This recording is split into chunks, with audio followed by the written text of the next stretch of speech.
Noi bari wajjiniin nyaannee dhunnee kabajnaa obboloota keenya musliimaa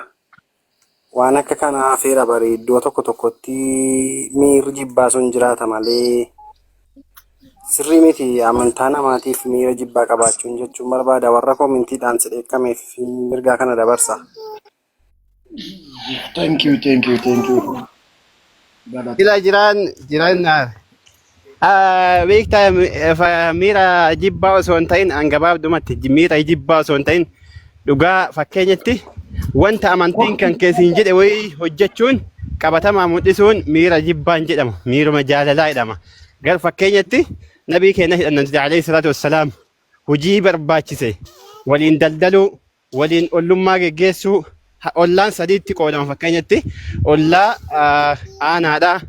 nasaba kan keetii zarii kan keetii ollaa lachuu qabdu ollaa yookaan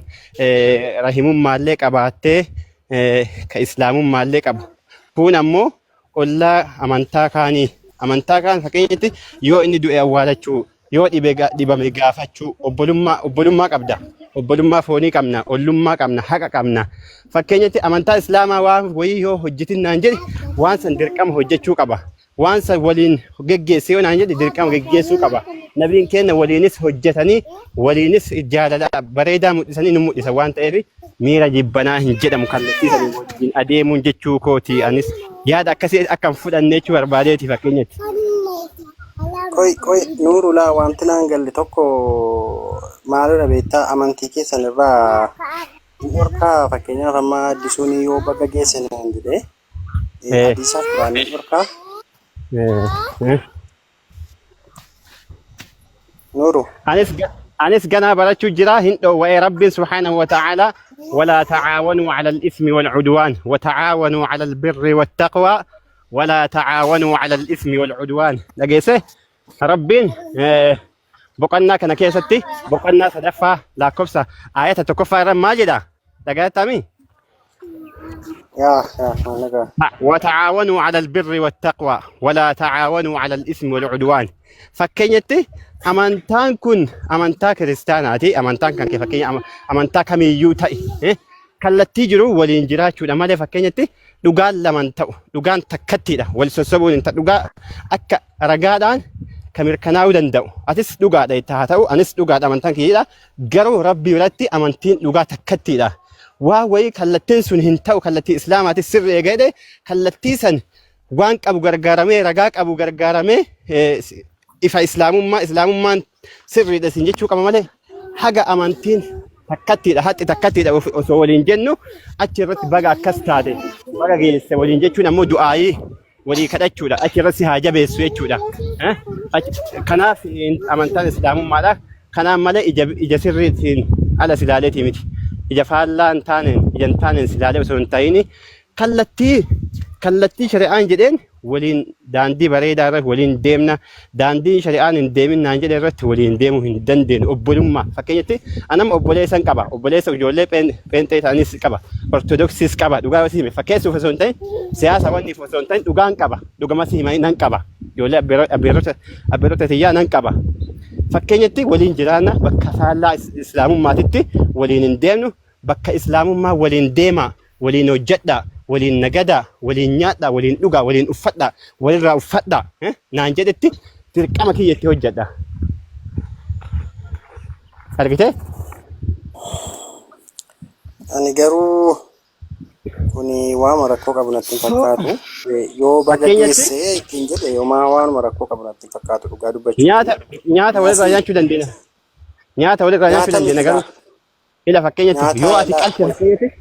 nyaatuma keessa yoo ati waa qalte qalma kan kee hin nyaatin naan jedha shari'aan walaa ta'kuluu mimmaa lam yuharrifu Allah. Dhugaasti nyaati sirriidha inni kun sirriidha nyaata kan keessanii kiristaanni nyaatu isinis kan kiristaanaa nyaatan garuu akka aadaa nyaata hundaa miti bara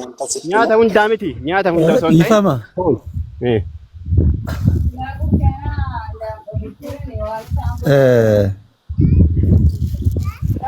waan jechuu barbaadu kanam isin lamaan irratti dubbattan kara jidduutti waan hin dubbachuu barbaadu. Ayya Abu Sumayya. akkuma amma nuuruun jedhe kana amantiin islaamaa jechuun amantiin islaamaa akka amma namoonni hedduun itti hubate kan osoo hin tahin amantiin islaamaa waan ufii argatanii ufii ifiitii bira ta'an akkasii miti waan nama biroo itti affeeran gaafiin ati amma gaafatte maaliif baga ittiin si ga'e jechuun kun dhoorgamee bakka ati jettu kanatti bootaa kanatti wanni ati hubachuu qabdu tokkoffaa waan dhugaa sanirratti si affeera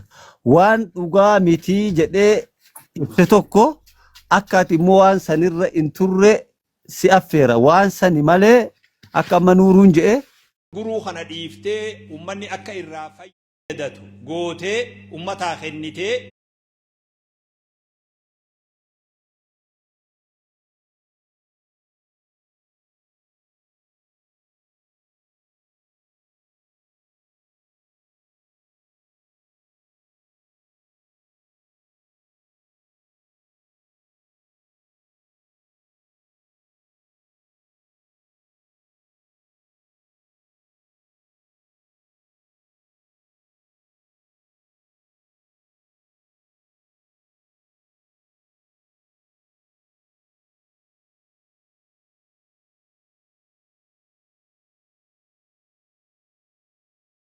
jiraataa turan.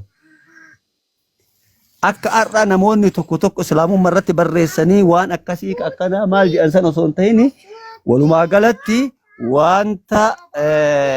gaarii jedhee itti amanu tokko akka ati hamilee itti fuftuuf waan immoo gaarii miti jedhe tokko akka immoo ati hamilee irratti wanni kun waan gaarii jettee hin jenneef kallattii san kaa'e jechuudha. Okay, Abu, wayi asirratti wayi tokko wanti na dhibe. Nagaa yookaan baga geessillee hin jedhinaa jedhattee akkas jechuun baga geesse jechuun amma addisuun waan godhe waan tokko qaban natti fakkaatu. Baga geesse numa gammadee fi guyyaa kana gaheedhaan baay'ee nuti yaadannoo sanarra gatee jiru bagattiin si ga'ee jechuun ati baga guyyaa kana agarte jechuudha waan gara biraan qabu kun. Naa kanarraa kan hafe garuu immoo ammati nama tokkoof hin gammadinii yookaan nama amantaati irra hin jirre tokkoo hin gammadinii jedhee barsiisaa quraanni jiraanneerra ila bara wanni dhoorra asitti ila ustaaza waa wayii ibsaafi asitti dhiifa maliin asi waa xiqqoo waa bicu wayii ibsaafi ila jiraanneerra wanni asis hin jedhu amantaan islaamaa ka dhoowwe bakka ayyaana adda addaatti malee fakkeenyatti guyyaa kana baga rabbi si gahe waggaa kanaan rabbi baga si gahe yookaan ammoo umrii rabbi baga si dheeressee guyyaa kanaan si gahe lafichoo jechuudha ayyaanaan alatti yoo du'aayii walii godhe barbaachisaadha uma rakkoon qabu du'aayii silaa walii kadhannu obbolummaa walii kadhannu hin jirti amma tuni fakkeenyatti amantaa wal qabattu ayyaanni kun amantaa wal ilaallata dhageessee Nagama sagaleen koo. Nagama.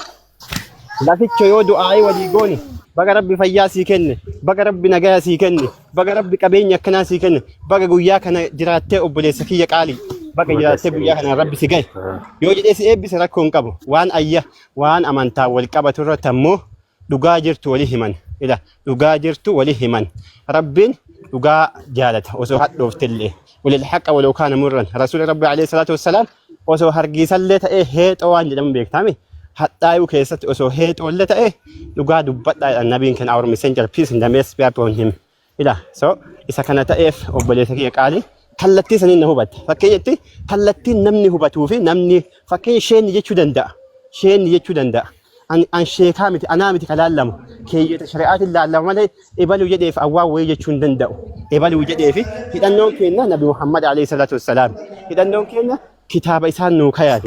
qur'aanaaf hadiis sallallahu alayhi wasallam kanaaf akkasitti hubachuu qabna fakkeenya ilaalchi jihaada keessatti namoonni hedduu hubatan ilaalcha duubatti hafaadha